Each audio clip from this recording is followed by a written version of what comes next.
का जो कार्यक्रम है उसका जरा नाम वापस बोल दीजिएगा। जनजाति कल्याण आश्रम।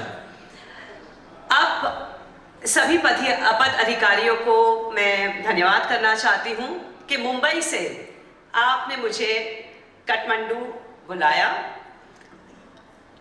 मैं बात कर रही थी जब मैं एयरपोर्ट से आ रही थी कि मैं लगभग 30 साल के बाद वापस काठमांडू आई हूँ। पशुपतिनाथ के मैंने दर्शन किए थे लास्ट टाइम, और इतना सुंदर है आपका देश। जैसे आप लैंड करते हैं वैसे ही आप हिमालय की गोद में आ जाते हैं। ठंडी हवा, सुकून और बहुत हंसते खिलखिलाते हुए चेहरे नजर आते हैं। हमेशा खुशी होती है जब यहाँ पे आने का मौका मिला है। लास्ट टाइम आई थी तब सागर परिवार के साथ आई थी, क्योंकि रामायण शायद उस वक्त आपके धारावाहिक में नेपाली लैंग्वेज में उनको डब करके चाहिए थी। अब मुझे क्लियरली याद नहीं है, लेकिन ये मैंने जाना है। बस आपसे यही निवेदन करने आई हूँ। यहाँ पे रेवत कुमार जी और प्रमोद जी का जो आग्रह था,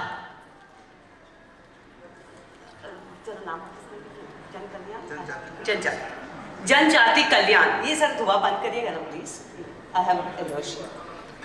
जनजाति कल्याण के विशेष कार्यक्रम में आप पार्ट लीजिए। आप जानते हैं रामायण से बहुत कुछ जानने को मिलता है, बहुत कुछ सीखने को मिलता है। राम जी से ये जानना मिलता है कि वो एक बहुत आदर्श और बहुत ही अच्छे पुत्र रहे हैं, बहुत अच्छे भाई रहे हैं और पति भी रहे हैं। क्योंकि उस जमाने में 2-2, 3-3 पत्नियां करने की प्रथा रहती थी, लेकिन उन्होंने सीता जी को देखकर कहा कि नहीं, मैं व्रत लेता हूं कि मैं सिर्फ एक पत्नी धर्म निभाऊंगा। ये जो उन्होंने अपने जीवन में सबको कुछ न कुछ उपदेश दिया है। हर रोज कोई न कोई एक ऐसी बात होती थी रामायण में कि आपको उससे सीख मिलती है। वो सीख आपको शायद लक्ष्मण जी से मिलती है, भरत से मिलती है, कहीं ना कहीं कौशल्या माँ से मिलती है।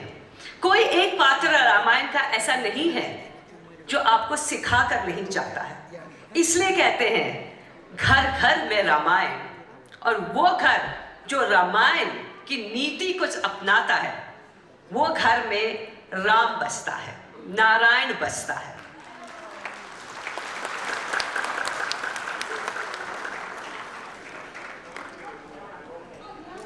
राम जी,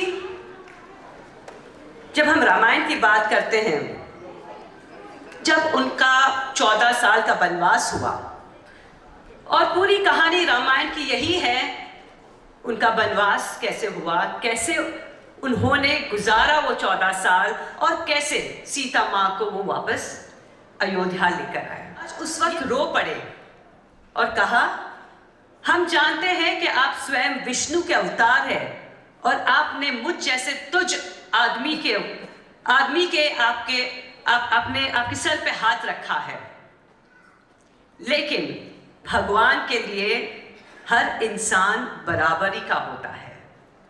वो उन्होंने उस वक्त निषाद राज को गले लगाकर कहा।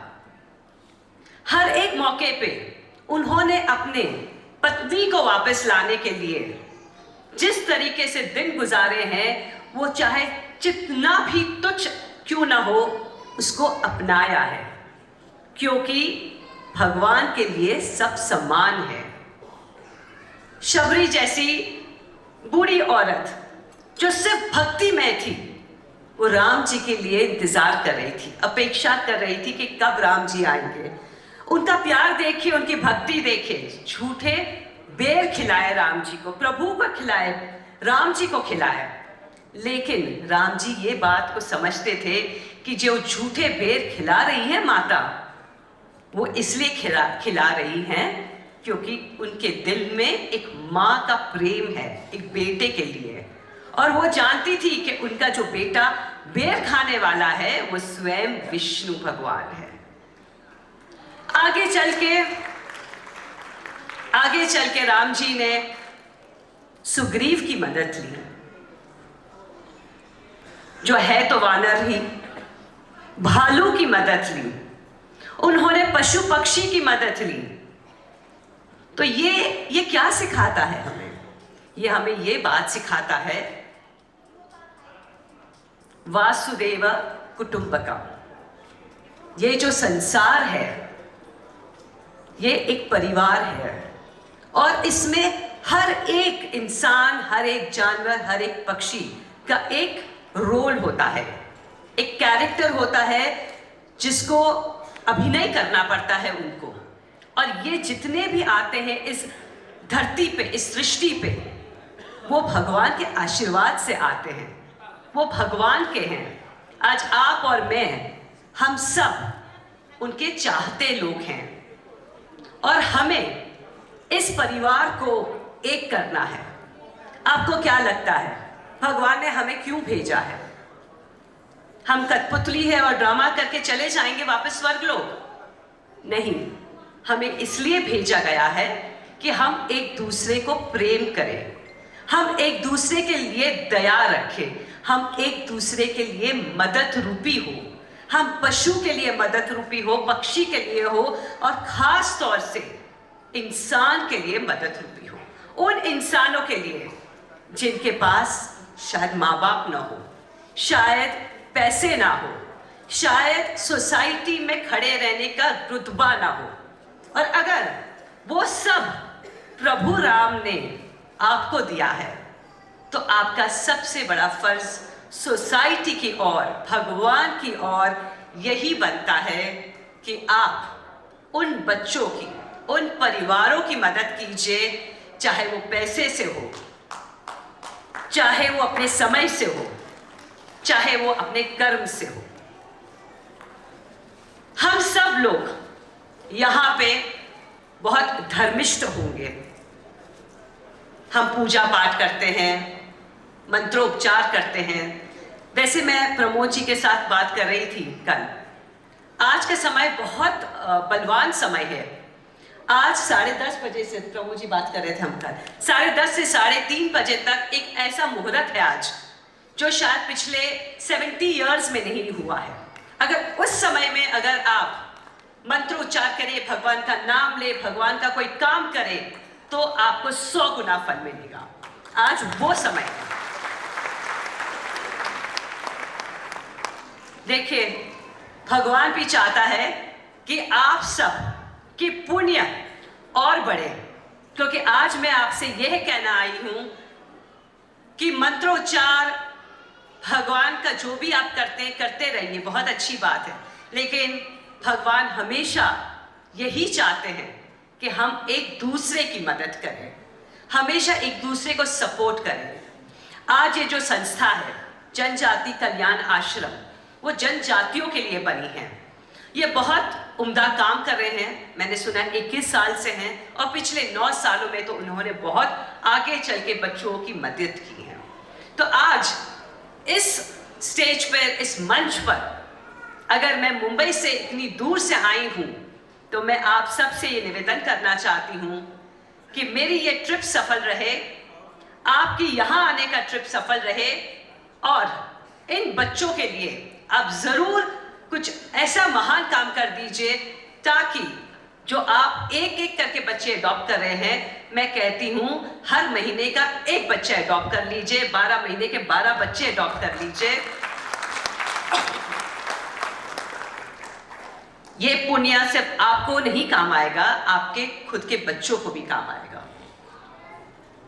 भगवान हमेशा ये कहते हैं कि 3 प्रकार के योग होते हैं। एक होता है तामसी, एक होता है राजसी, और एक होता है सात्विक।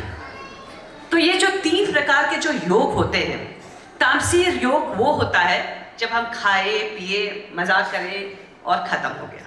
राजसी वो होता है जब हम बड़ा कारोबार रखते हैं और हमारे कारोबार के माध्यम से लोगों को आमदनी मिलती है। और सात्विक वो होता है जब हम बिना कोई इच्छा हम लोगों को मदद करें और फिर भूल जाए। कहते हैं ना, एक हाथ से दो और फिर दूसरे हाथ को पता भी ना चले, वो होता है सात्विक। मैं यही विनती करूंगी कि आप सब अपना जीवन सात्विक करिए, क्योंकि अगर आप सात्विक नहीं होते तो शायद आज आप मेरे सामने उपस्थित नहीं होते। इसी खुशी के साथ, इसी विनती के साथ मैं आपसे रजा लेती हूं और चाहती हूं कि बार बार आप ऐसे कार्यक्रम में पार्ट लें। प्रभु राम को याद करें उनके जीवन की गाथा कि उन्होंने अपने जीवन को किस तरीके से जिया है, लोगों के लिए जिया है, प्रजा के लिए जिया है, और जिस तरीके से आपने हमें प्यार दिया है, रामायण के सभी किरदार को दिया है, भगवान राम श्री राम को और सीता जी को प्यार दिया है, मुझे दीपिका को प्यार दिया है, वैसे ही प्यार आप अपने समाज के बच्चों को भी दीजिए, ताकि आपका खुद का समाज, आपका देश खुद उन्नति करे। धन्यवाद। जय सिया राम।